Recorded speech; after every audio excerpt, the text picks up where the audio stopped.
이런 관상은 평생에 한 번 볼까 말까한 제왕의 상이다. 인사동 골목에서 50년 넘게 관상을 봐온 노인 박찬호는 수많은 사람들의 얼굴에서 흥망성쇠를 읽어냈지만 그날은 달랐습니다.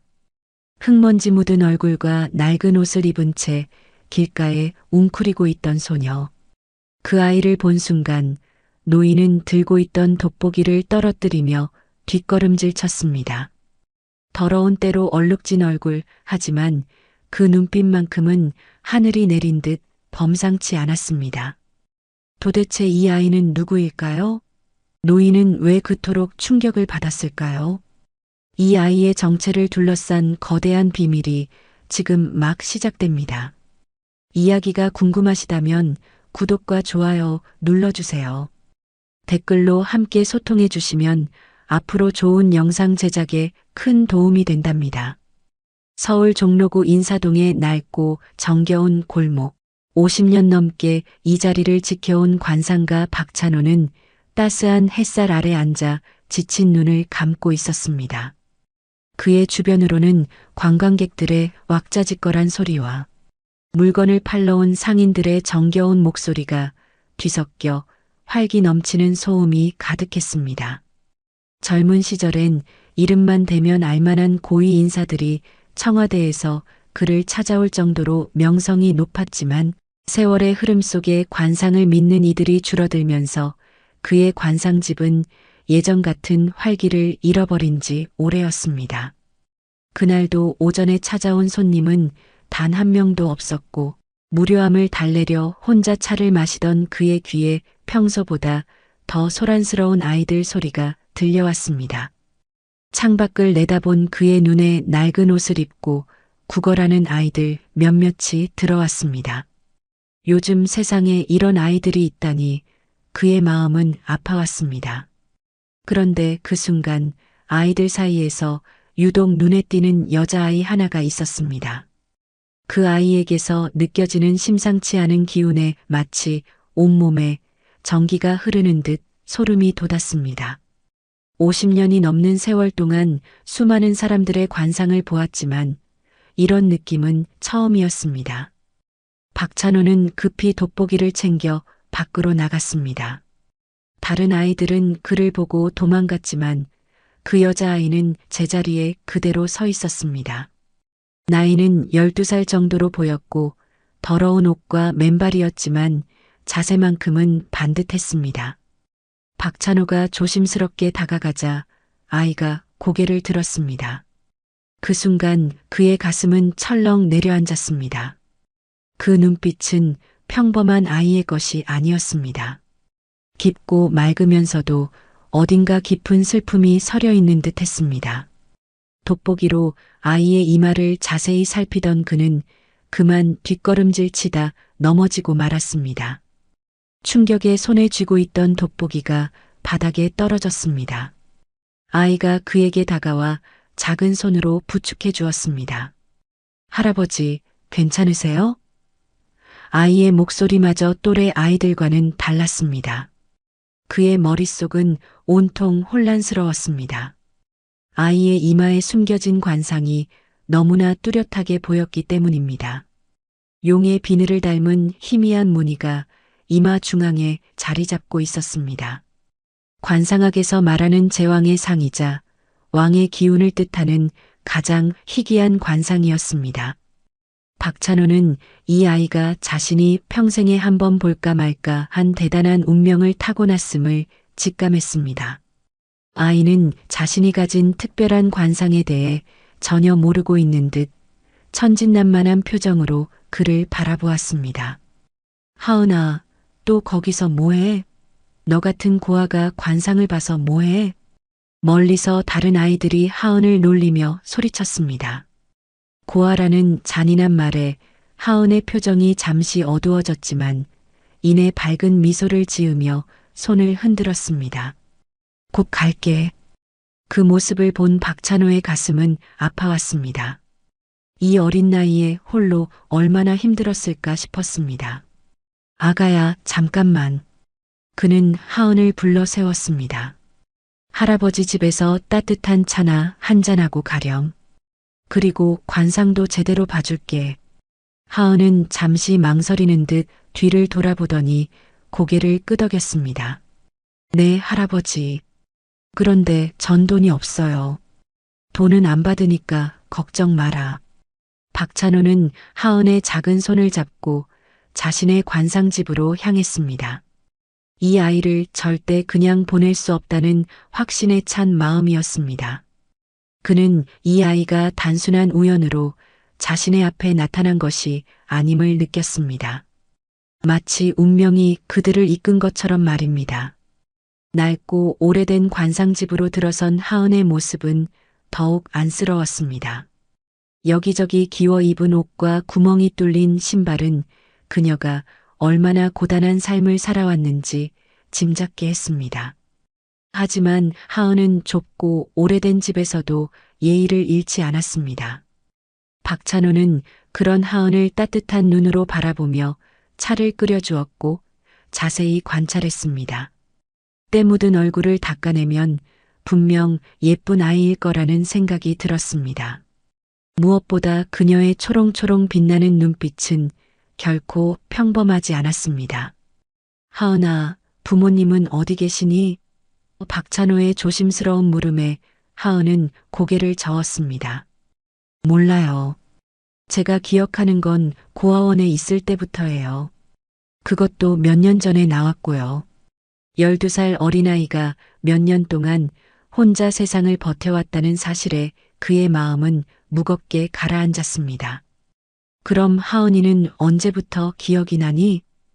하은은 고개를 갸웃거리며 깊은 생각에 잠겼습니다. 글쎄요. 8살 아니면 9살 때부터인 것 같아요. 그전 기억은 전혀 없어요. 4살 이전의 기억이 완전히 없다는 말에 박찬호는 의심을 품게 되었습니다. 보통 큰 충격이나 정신적 트라우마가 아니면 어린 시절의 기억이 통째로 사라지기는 매우 어려운 일이었습니다. 아마 8년 전 그 사고가 아이에게 큰 상처를 남겼을 것이라고 그는 짐작했습니다. 하은이 차를 마시는 동안에도 그는 계속해서 그녀의 관상을 살폈습니다. 볼수록 놀라운 관상이었습니다. 이마의 용빈을 무늬뿐만 아니라 눈썹 사이의 기운, 코의 형태, 입술의 색깔까지 모든 것이 귀한 집안의 자손임을 나타내고 있었습니다.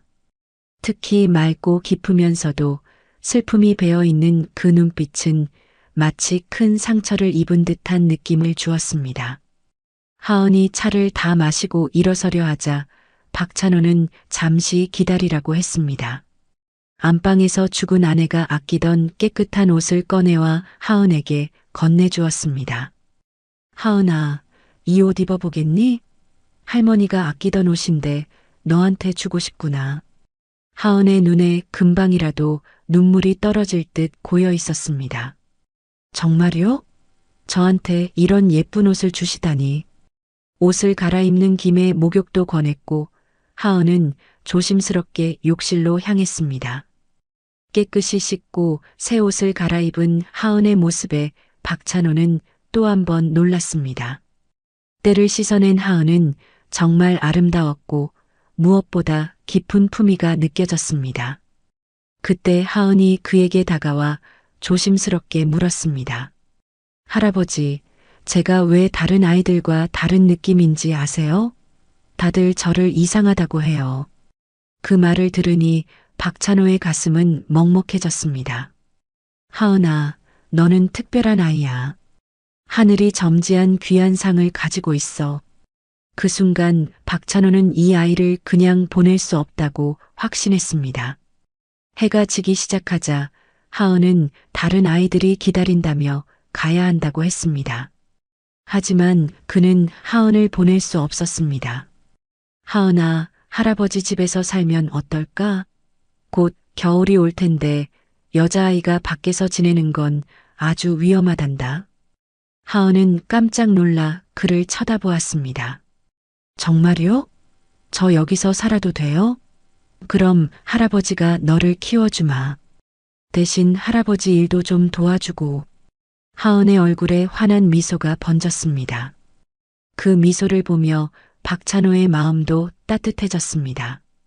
그날 밤 잠든 하은을 보며 그는 생각에 잠겼습니다. 이 아이에게 분명 특별한 사연이 있을 것입니다. 그 제왕의 상은 결코 평범한 아이가 가질 수 있는 관상이 아니었으니까요. 그는 이 아이를 지켜줘야 한다고 굳게 결심했습니다. 하은이 집에 온 지 이틀째, 박찬호의 마음은 편치 않았습니다. 잠든 하은의 모습에서조차 그 신비로운 관상이 떠올라 밤새 잠을 이루지 못했습니다. 제왕의 상이라는 것은 그의 평생 관상과 인생에서도 처음 보는 것이었습니다. 다음 날 아침 하은이 잠에서 깨어나 마당을 쓰는 모습은 기특하기만 했습니다. 누가 시키지도 않았는데 스스로 집안일을 돕는 모습이 어른스러웠습니다. 박찬호는 하은의 관상을 더 자세히 보고 싶어 목욕을 권했고 때를 말끔히 씻어낸 하은의 이마에 있던 용비늘 무늬는 햇살 아래 더욱 선명하게 빛났습니다. 할아버지, 왜 그렇게 쳐다보세요? 수줍게 묻는 하은에게 그는 그저 내가 너무 예뻐서 그렇다고 대답했습니다. 아침 식사를 준비하며 그는 하은의 행동을 더 주의 깊게 관찰했습니다. 젓가락 사용법도 정확했고 밥 한 톨 남기지 않는 단정한 모습은 어려서부터 제대로 된 교육을 받아야 가능한 것이었습니다. 하은아, 혹시 예전에 누가 밥을 이렇게 먹으라고 가르쳐 준 적 있니? 하은은 고개를 갸웃거리며 대답했습니다. 잘 모르겠어요. 그냥 자연스럽게 알고 있었던 것 같아요. 자연스럽게 알고 있었다는 말에 박찬호는 의심이 확신으로 변했습니다. 이런 예의범절은 하루아침에 몸에 배는 것이 아니었기 때문입니다. 그날 저녁 하은이 샤워를 하러 욕실로 향했습니다. 잠시 후 욕실에서 하은의 목소리가 들려왔습니다. 할아버지, 이 목걸이 좀 여기 놔도 될까요? 목걸이라는 말에 박찬호의 귀가 번쩍 뜨였습니다. 어제는 옷이 더러워 보지 못했던 것이었습니다. 그래, 거기에 놔둬도 된다. 그런데 잠깐 할아버지가 봐도 될까? 하은이 건넨 낡고 오래된 목걸이에는 서연이라는 글자가 새겨져 있었습니다. 하은이 기억하는 때부터 계속 지니고 있었다는 유일한 물건이었습니다. 서연이라는 이름이 왜 이렇게 익숙한 것일까? 박찬호의 머릿속에 과거 신문 기사 같은 것이 스쳐 지나갔습니다. 다음 날 새벽 박찬호는 잠에서 깨어나 컴퓨터 앞에 앉았습니다. 손자 우진이 가르쳐준 인터넷으로 옛날 신문 기사를 검색하기 시작했습니다. 서연이라는 이름을 검색창에 입력하자 수많은 결과가 나왔습니다. 그중 8년 전 기사가 가장 눈에 띄었습니다. 대신그룹 김도훈 회장 부인 실종 사건. 기사를 자세히 읽어보니 실종된 부인의 이름은 이서연이었고 딸의 이름은 김하은이었습니다. 사고 경위를 보니 차량이 절벽 아래로 떨어져 모녀의 시신을 찾지 못했다는 내용이었습니다. 그때 현관문이 열리는 소리가 들렸습니다. 손자 우진이 출근 전 들른 모양이었습니다. 할아버지, 안녕하세요. 우진아, 어서 와라. 할아버지가 너한테 중요한 얘기가 있다. 우진이 거실로 들어와 컴퓨터 화면을 보고 의아해했습니다. 할아버지, 이게 뭐예요? 8년 전 사건 기사를 왜 보고 계세요? 박찬호는 그에게 지금까지 일어난 모든 일을 설명했습니다.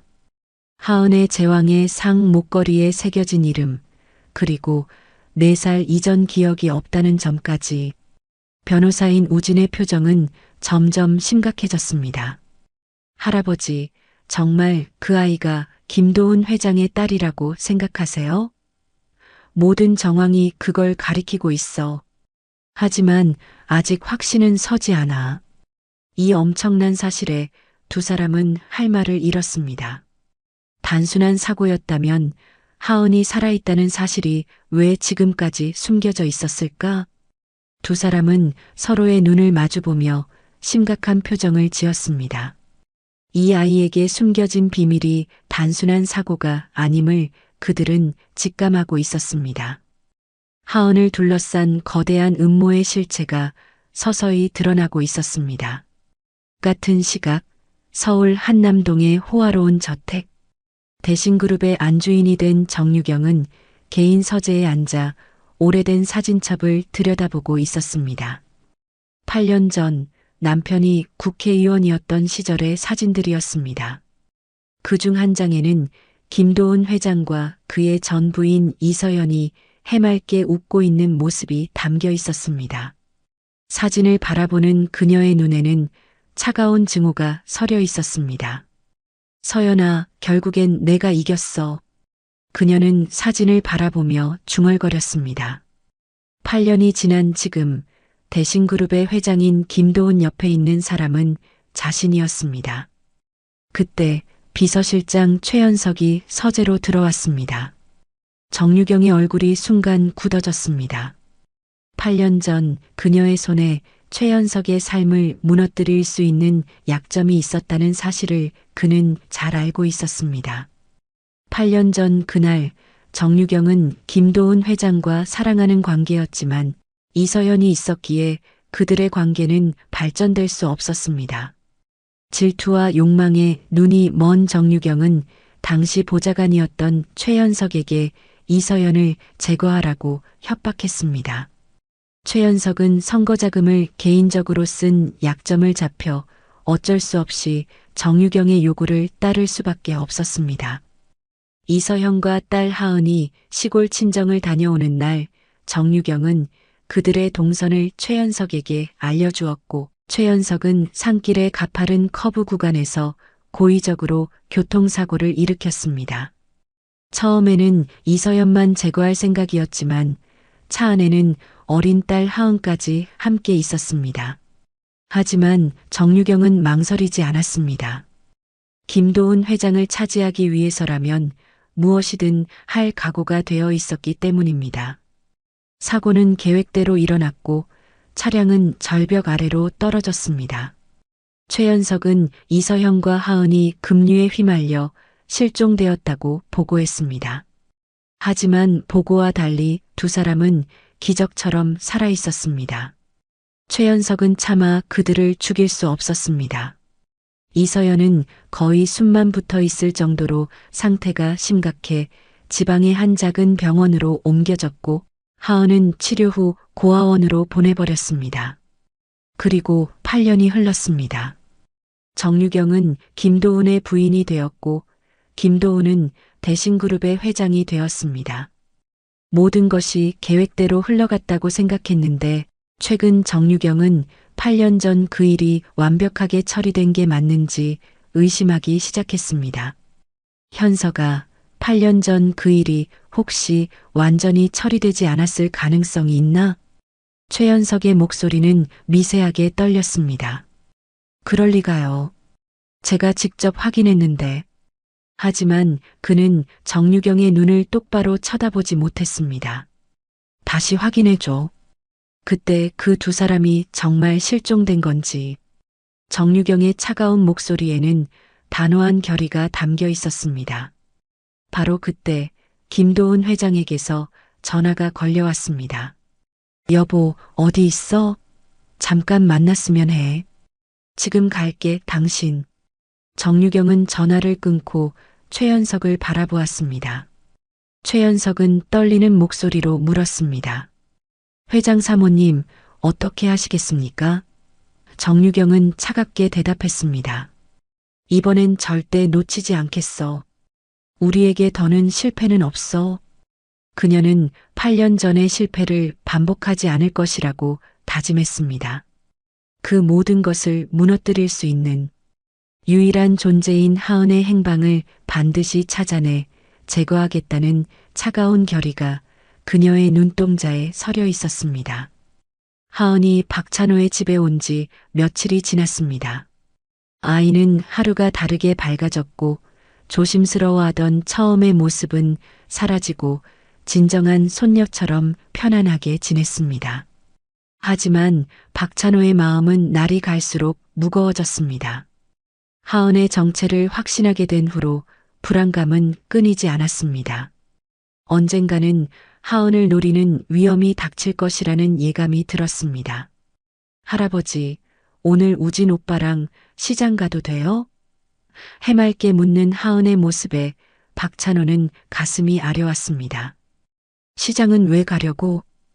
요즘 할아버지가 장 보느라 힘들어 보이셔서요. 제가 도와드리고 싶어요. 하은의 착한 마음씨가 고마웠지만 동시에 그는 이 아이를 누가 해치려 한다는 생각에 분노가 치밀었습니다. 그래, 우진이랑 함께 가거라. 하지만 절대 혼자 돌아다니면 안 돼. 네, 알겠어요. 하은은 신이 나서 대답했습니다. 그날 오후 우진이 퇴근 후 집으로 들러 하은과 함께 서울 명동의 북적이는 시장으로 향했습니다. 박찬호는 그때까지도 위험이 이렇게 가까이 다가와 있는 줄 몰랐습니다. 시장은 평소처럼 사람들로 북적거렸습니다. 우진은 하은의 손을 꼭 잡고 걸었습니다. 하은은 신이 나서 이것저것 구경했습니다. 우진 오빠, 저 과일 정말 맛있어 보여요. 그래, 그럼 할아버지 드시라고 사가자. 그때였습니다. 우진이 뭔가를 발견하고는 몸을 굳혔습니다. 시장 곳곳에서 검은 양복을 입은 남자들이 돌아다니고 있었습니다. 그들은 손에 무언가 들고 있었는데 자세히 보니 사진이었습니다. 우진은 몰래 그들에게 다가가 그들의 대화를 엿들었습니다. 이 아이 본 적 있습니까? 12살 정도 된 여자아이인데. 그들은 하은의 사진을 보여주며 상인들에게 물어보고 있었습니다. 우진은 등골이 오싹해졌습니다. 할아버지의 걱정이 현실이 되고 있었던 것입니다. 이미 하은을 찾는 세력들이 여기까지 와 있었던 것입니다. 하은아, 우리 빨리 집에 가자. 왜요? 아직 장 보지도 않았는데. 급한 일이 생겼어. 어서 가자. 우진은 하은의 손을 더욱 꼭 잡고 시장을 빠져나왔습니다. 뒤에서는 누군가 따라오는 기척이 느껴졌습니다. 검은 양복의 남자들이 일정한 거리를 두고 그들을 따라오고 있었습니다. 우진은 최대한 자연스럽게 걸으려 했지만 심장이 터질 것 같았습니다. 다행히 집 근처까지 와서 그들을 따돌릴 수 있었습니다. 하지만 우진은 확신했습니다. 그들이 움직이기 시작했다는 것을요. 집에 돌아온 우진은 숨을 헐떡이며 박찬호에게 상황을 설명했습니다. 할아버지, 큰일 났어요. 검은 양복을 입은 남자들이 하은이 사진을 들고 돌아다니고 있어요. 박찬호의 얼굴은 창백해졌습니다. 드디어 그가 두려워하던 일이 일어나기 시작한 것입니다. 하은이는 방에서 쉬고 있어요. 아직 모르는 것 같아요. 우진아, 이제 정말 조심해야 해. 우리가 예상했던 것보다 상황이 심각할 수도 있어. 그날 밤 하은이 잠든 후 박찬호와 우진은 밤새도록 대책을 논의했습니다. 하지만 뾰족한 수가 없었습니다. 상대가 누구인지도 모르는 상황에서 어떻게 대응해야 할지 막막했습니다. 박찬호는 잠들지 못하고 창밖을 지키고 있었습니다. 혹시 수상한 차나 사람이 집 주변을 맴돌지 않나 싶어서였습니다. 그의 불안감은 계속 커져만 갔습니다. 며칠 동안 집 밖으로 나가지 못한 하은은 답답해했습니다. 할아버지, 왜 밖에 나가면 안 되는 거예요? 그냥 할아버지가 너와 더 많은 시간을 보내고 싶어서 그래. 하은은 순수한 미소를 지었지만 박찬호의 마음은 무거웠습니다. 언제까지 이런 상황이 계속될지 알 수 없었습니다. 다음 날 아침 우진이 출근 전에 들러 말했습니다. 할아버지, 어젯밤에 우리 집 주변을 돌아다니는 수상한 차가 있었어요. 그게 사실이니? 네. 제가 창문으로 확인해 봤는데 검은 승용차 2대가 번갈아 가며 천천히 우리 집 앞을 지나갔어요. 이제 정말 위험해졌다는 것을 박찬호는 느꼈습니다. 그들이 이미 집의 위치를 파악한 것이었습니다. 우진아, 오늘부터는 더욱 조심해야 해. 그리고 하은이는 절대 혼자 두면 안 돼. 그날 오후 박찬호와 하은은 집에서 관상 공부를 했습니다. 할아버지, 관상으로 사람의 미래를 정말 알 수 있어요? 어느 정도는 가능해. 하지만 가장 중요한 건 그 사람의 마음가짐이야. 그럼 제 미래는 어떨까요? 하은의 질문에 박찬호는 잠시 망설였습니다. 하은의 관상은 분명 운명을 타고났지만 그만큼 시련도 많을 거라는 것을 알고 있었습니다. 하은아, 너는 많은 사람들에게 희망을 주는 사람이 될 거야. 하지만 그 전에 어려움도 겪게 될 거고. 어려움이요? 그래. 하지만 할아버지가 항상 너와 함께 있을 테니 걱정하지 마. 그 순간 그의 휴대폰이 울렸습니다. 모르는 번호였습니다. 여보세요? 박찬호 선생님이십니까? 낯선 남자의 차가운 목소리였습니다. 불길한 예감이 들었습니다. 누구세요? 곧 찾아뵙겠습니다. 중요한 얘기가 있어서요. 전화는 바로 끊어졌습니다. 박찬호의 온몸에 소름이 돋았습니다. 그들이 직접 나타날 때가 온 것입니다. 그때 갑자기 현관문을 두드리는 소리가 들렸습니다. 평소보다 훨씬 거칠고 거슬리는 소리였습니다. 박찬호는 하은에게 방으로 들어가라고 했습니다. 그가 문을 열지 않자 억지로 문을 부수고 들어오려는 소리가 들렸습니다. 결국 문은 부서졌고 검은 양복을 입은 건장한 남자 셋이 들이닥쳤습니다. 그들의 표정은 차갑고 단호했습니다. 이게 대체 무슨 짓입니까? 하은이라는 아이를 찾고 있습니다. 이 집에 있다고 들었는데요. 조용히 가시죠. 박찬호의 말을 들은 채도 하지 않고 그들은 집안을 뒤지기 시작했습니다. 하은아, 어디 있니? 그들이 소리치자 방에서 하은의 작은 비명소리가 들렸습니다. 박찬호는 급히 방으로 달려갔습니다. 하지만 이미 늦었습니다. 한 남자가 하은을 붙잡고 있었던 것입니다. 할아버지. 하은이 그에게 손을 뻗었지만 남자들이 그를 막았습니다. 그 손 놓지 못해. 조용히 하세요. 우리는 이 아이만 데려갈 겁니다.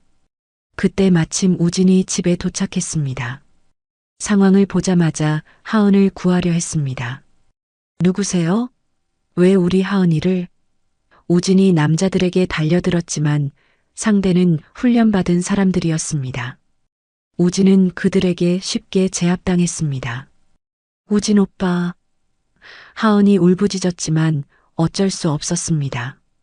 혼란 속에서 박찬호는 하은의 손을 잡고 뒷문으로 도망쳤습니다.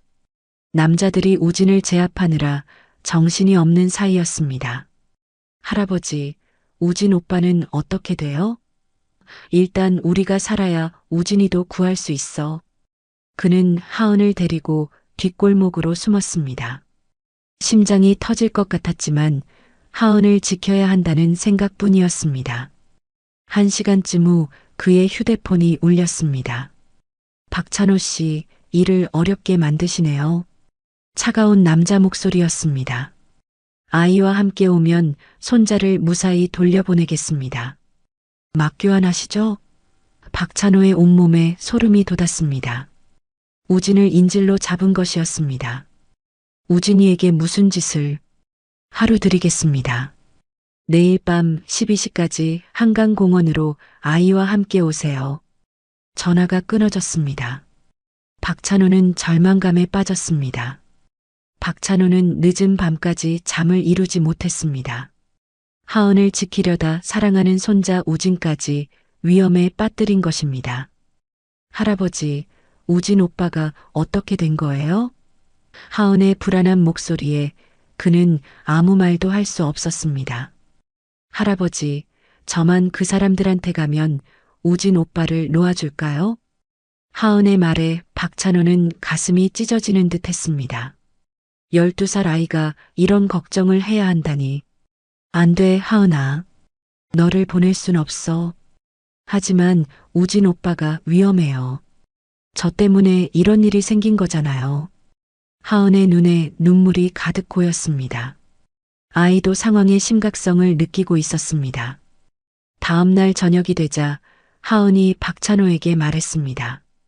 할아버지, 우진 오빠를 구하려면 제가 가야 하는 거죠? 그게 제 운명이라면 피하지 않을게요. 하은의 굳은 결심에 박찬호는 감동의 눈물을 흘렸습니다. 그날 밤 그는 한강공원으로 가야 할지 심각하게 고민했습니다. 손자를 구하려면 가야 하지만 하은을 보낼 수는 없었습니다. 하은아, 할아버지가 혼자 가서 우진이를 데려올게. 너는 여기서 기다려. 안 돼요, 할아버지. 제가 가야 해요. 그들이 원하는 건 저니까요. 하은의 말이 옳았습니다. 상대방은 하은을 원하고 있었고 그가 혼자 간다 한들 우진이는 구하지 못할 상황이었습니다. 하지만 박찬호는 한강공원으로 가는 대신 다른 계획을 세웠습니다. 하은아, 나와. 먼저 가야 할 곳이 있어. 어디요? 내 진짜 아버지를 만나러 가는 거야. 하은은 깜짝 놀라 그를 쳐다보았습니다. 제 아버지요? 그래. 이제 모든 걸 말해줄 때가 됐어. 너는 대신그룹 김도훈 회장의 딸이야. 하은은 믿기지 않는다는 표정이었지만 박찬호의 진지한 눈빛을 보고는 천천히 진실을 받아들이기 시작했습니다. 그들이 대신그룹 본사 근처에 도착했을 때 그들은 정유경이 보낸 남자들에게 발각되고 말았습니다. 저기 있다. 박찬호와 그 아이다. 검은 양복을 입은 남자들이 그들을 향해 달려왔습니다. 할아버지, 빨리요. 박찬호는 하은의 손을 잡고 급히 도망쳤습니다. 하지만 상대방이 더 빨랐고 점점 거리가 좁혀지고 있었습니다. 바로 그때 대신그룹 본사 정문 앞에서 시민 단체들의 시위가 벌어지고 있는 것을 발견했습니다. 여러 현수막을 들고 구호를 외치는 사람들로 가득했습니다. 하은아, 저 사람들 사이로 숨자. 그들은 시위 군중 속으로 몸을 숨겼습니다. 시민의 목소리를 들어라. 투명한 정치를 원한다. 시위대의 구호 소리가 대신그룹 앞을 가득 채웠습니다. 그때 대신그룹 건물에서 소동이 일어났습니다. 김도훈 회장이 공식 일정을 마치고 돌아오는 길이었습니다. 회장님 오신다. 경호원들이 시위대를 정리하려 했지만 사람들이 너무 많아 김도훈의 차량이 정문까지 오기 어려웠습니다. 그러자 김도훈이 직접 차에서 내렸습니다. 괜찮습니다. 걸어서 들어가겠습니다. 보좌관들이 말렸지만 그는 시위대를 피해 도보로 정문을 통과하려 했습니다.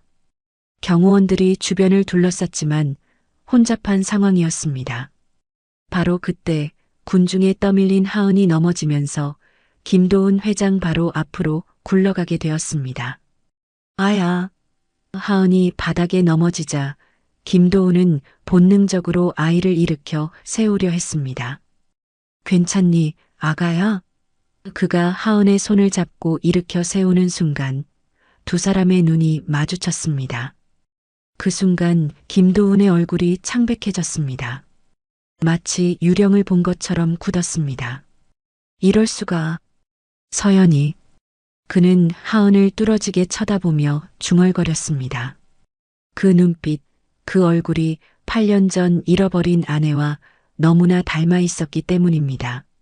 하은도 그를 보며 이상한 느낌을 받았습니다. 아저씨, 어디서 뵌 것 같은데요? 하은의 말에 김도훈의 심장은 더욱 빠르게 뛰기 시작했습니다. 그때 정유경이 급히 나타났습니다. 상황을 파악한 정유경의 얼굴이 일그러졌습니다. 여보, 위험해. 빨리 안으로 들어가요. 그녀는 직감적으로 김도훈을 재촉했지만 그는 하은에게서 눈을 떼지 못했습니다. 이 아이는 김도훈이 떨리는 목소리로 물었습니다. 정유경은 당황하며 둘러댔습니다. 그냥 길거리 아이 같은데요.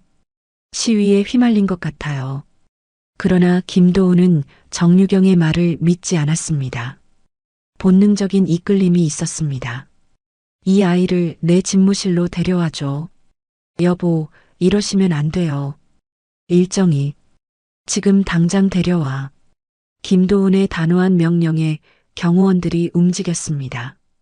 정유경은 속으로 당황했지만 어쩔 수 없었습니다. 대신그룹 회장 집무실로 들어간 하은은 그 웅장함에 놀랐습니다. 김도훈 회장이 하은에게 다가가 떨리는 손으로 아이의 얼굴을 만졌습니다. 내 눈 아는 사람과 닮았구나. 그 순간 하은의 가슴에서 뜨거운 무언가가 올라왔습니다.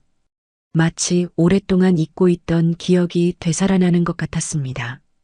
아저씨가 혹시 제 아빠예요? 하은의 질문에 김도훈의 눈에 눈물이 고였습니다. 바로 그때 집무실 문이 벌컥 열렸습니다. 구급차 침대에 누운 채로 이서연이 의료진과 함께 들어온 것이었습니다.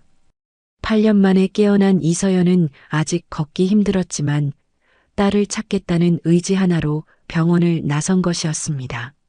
하은아. 침대에서 몸을 일으킨 이서연이 딸을 향해 손을 뻗었습니다. 8년 동안 그리워했던 딸이 눈앞에 있었기 때문입니다. 엄마. 하은이 본능적으로 이서연을 엄마라고 불렀습니다. 기억은 없었지만 가슴 깊은 곳에서 올라오는 감정이었습니다. 자신이 죽였다고 생각했던 이서연이 살아 돌아온 것을 보자 정유경의 얼굴은 새하얗게 변했습니다. 서연아, 어떡해. 이서연은 정유경을 노려보며 말했습니다. 정유경, 내가 우리 모녀에게 어떻게 했는지 다 기억해냈어. 집무실에 긴장감이 흘렀습니다. 모든 진실이 밝혀지는 순간이었습니다. 그때 박찬호가 경찰들과 함께 나타났습니다. 다행히 우진이도 무사히 구출된 모양이었습니다. 정유경은 절망적인 표정을 지었습니다. 자신이 쌓아올린 모든 것이 무너지는 순간이었습니다. 하지만 김도훈에게는 기적 같은 순간이었습니다. 8년 만에 잃어버린 가족을 되찾게 된 것입니다. 하은아, 내가 정말 내 딸이구나. 김도훈은 하은을 꼭 안아주었습니다. 8년 만에 부녀가 재회하는 감동적인 순간이었습니다. 최연석은 8년 동안 시달렸던 양심의 가책을 견디지 못하고 모든 것을 자백했습니다. 8년 전 그날 정유경 회장 사모님의 지시로 이서현님과 하은양이 타고 있는 차량을 추락시켰습니다. 그의 고백에 집무실은 정적으로 가득했습니다. 이서연은 분노에 찬 목소리로 정유경을 질책했습니다. 정유경은 끝까지 자신의 잘못을 뉘우치지 않았습니다. 그래, 다 내가 했어. 하지만 난 잘못한 게 없어. 도훈은 원래 내 것이었어. 내가 빼앗아간 거야. 김도훈은 하은을 꼭 안아주며 눈물을 흘렸습니다. 하은아, 아빠가 너를 지켜주지 못해서 정말 미안해. 아빠. 하은이 처음으로 김도훈을 아빠라고 불렀습니다. 며칠 후 법정에서 재판이 열렸습니다. 정유경은 끝까지 자신의 행동을 정당화하려 했지만 판사는 냉정하게 중형을 선고했습니다. 최연석은 죄를 자백한 덕분에 감형을 받았습니다.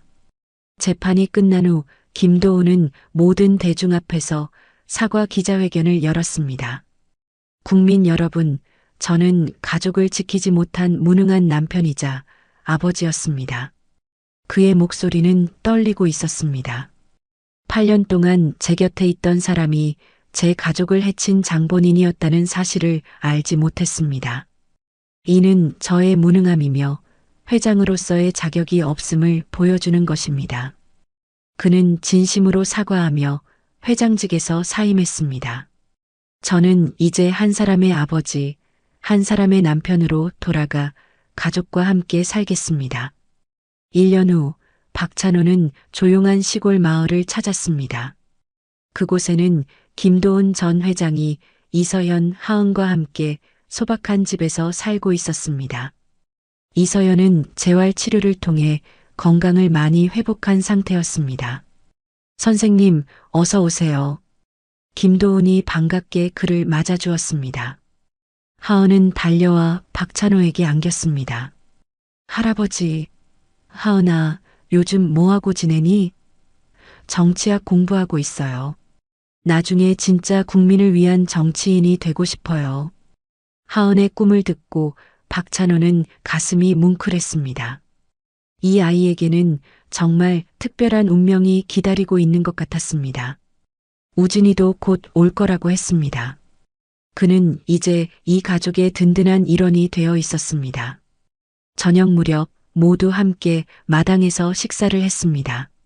박찬호와 김도훈 가족, 그리고 우진까지 정말 따뜻한 가족의 모습이었습니다.